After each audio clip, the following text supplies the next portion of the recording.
Hello YouTube, Cedric here. I've been doing some research into Australian Aboriginal violence for a video I'm working on, and I came across a clip from ABC's Q&A program from 2016.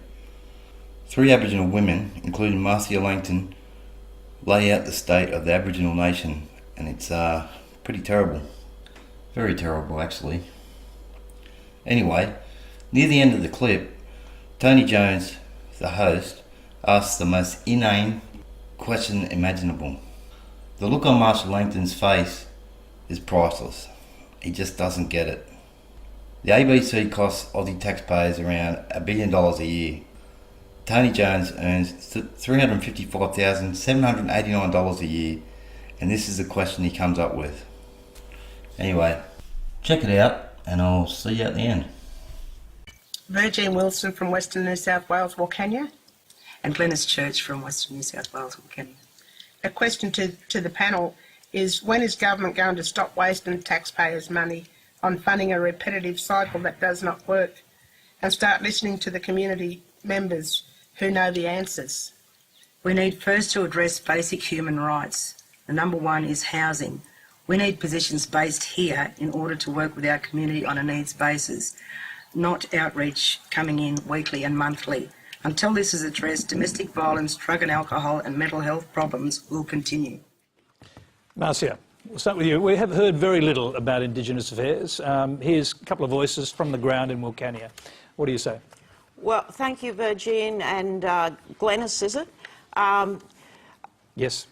So, I agree, housing is the critical issue for most Aboriginal communities. The state social housing models have got it wrong. On the other hand, you know, it's pretty bad in some areas and it's not so bad in other areas. The problem is having jobs growth, dealing with violence, as you say, making sure kids go to school every day. All of these policy settings have to be right. Governments mostly wimp out on it, but I think it takes strong women's voices like your own to keep driving this point home. I understand from when I was working with Andrew Forrest and the team from Prime Minister and Cabinet on the Jobs and Training Review that there were 150 NGOs in Wilcannia. So what are they doing there? You're right to say that local solutions are better than all of these outreach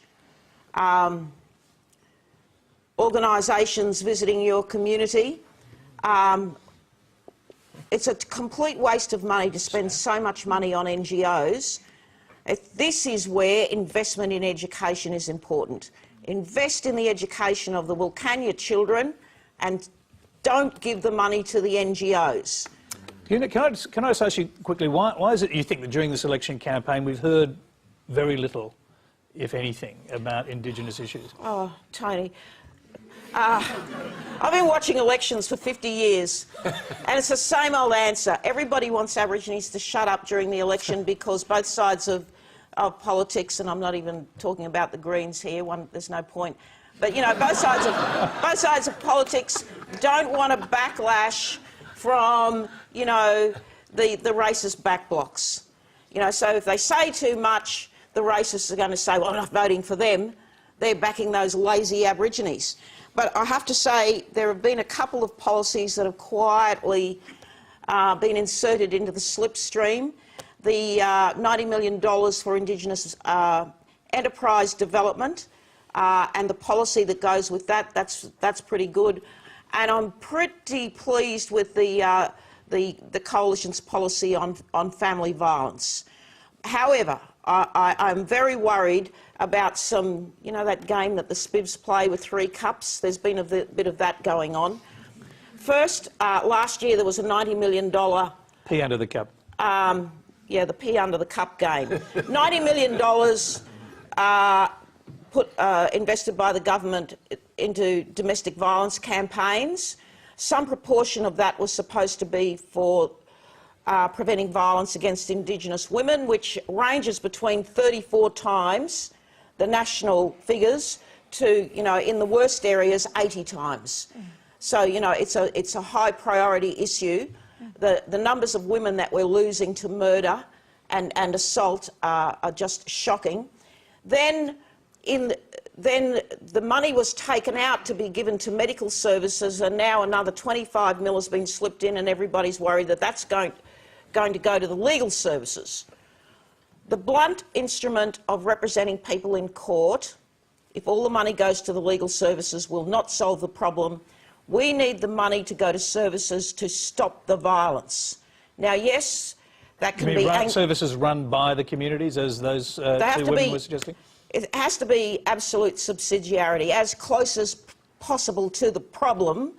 So therefore, we need much more encouragement. This needs to be a COAG issue. We need much more encouragement in the by the Commonwealth in the jurisdictions to train police, train the courts and train the public prosecutors' staff to deal with these issues seriously. We've seen a number of cases recently. The Daly case and the Ms Do case in Western Australia. The police couldn't have behaved more appallingly in the Ms Do case. The public prosecutor in New South Wales, that history is just incomprehensible. Marcia, can I just interrupt you, because we've got people watching this on Facebook. We've got a question coming in on Facebook from William Robert Fisher. What about Bill Shorten's mention of a treaty? I guess that was one of the times when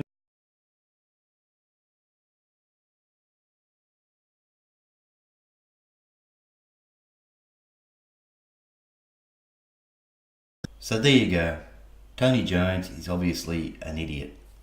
How he could ask that question when these three women had just laid out what was actually going on the ground in these Aboriginal communities.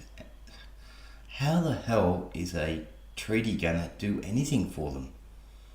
It's just these elitist media politician people just have no idea about what's going on. And I'm sick of it. I'm going to start making some videos about what I've got to say. And I hope you join me again. Go easy on me. I only just started doing this, so hopefully I'm going to get better. I'm Zedric the Heretic. Catches.